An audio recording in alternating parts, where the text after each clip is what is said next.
இன்றைக்கி ஒரு சிம்பிளாக ஒரு கருவாடை தொக்கு தான் செய்ய போகிறோம். எப்படி செய்கிறதுன்னு பார்க்கலாம் வாங்க. இப்போ அடுப்பு பற்ற வச்சு ஒரு பாத்திரம் வச்சாச்சு. பாத்திரம் காஞ்சிருச்சு. ஆயில் போட்டுக்கலாம். இப்போ ஒரு 1/2 ஸ்பூன் வெந்தயம் பொரிஞ்சிருச்சு. சின்ன வெங்காயம் கொஞ்சம் வெட்டி வச்சுருக்கேன், அது போட்டுக்கலாம்.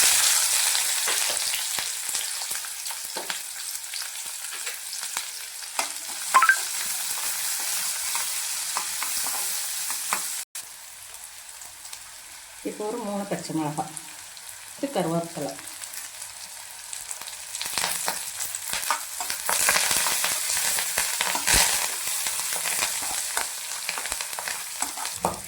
இப்போ ஒரு 2 தக்காளி அரைச்சி வச்சுருக்கேன், அதை கொட்டிட்டு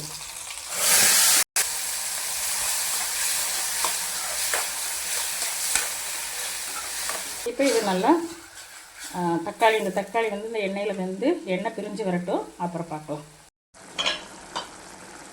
இப்போ தக்காளி கொஞ்சம் நல்லா வெந்து வந்துருச்சு.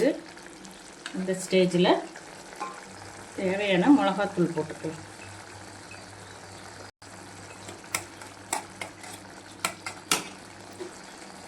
கொஞ்சமாக உப்பு போட்டுக்கலாம்.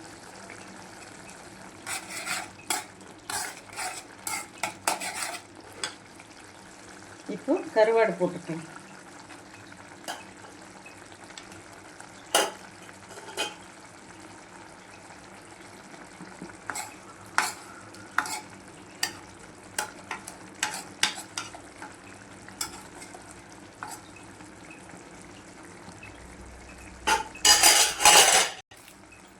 ஒரு கொத்து கருவேப்பிலை மேலே போட்டு கொஞ்ச நேரம் இதில் வேகட்டும்.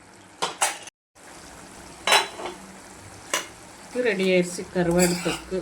ரொம்ப சிம்பிளாக அருமையாக காரசாரமாக, பிரியாணியை தவிர எல்லாத்துக்கும் சைடிஷாக வச்சுக்கலாம். இட்லி, தோசை, சப்பாத்தி, தயிர் சாதம், லெமன் சாதம், ஒயிட் ரைஸ் எல்லாத்துக்குமே வச்சுக்கலாம்.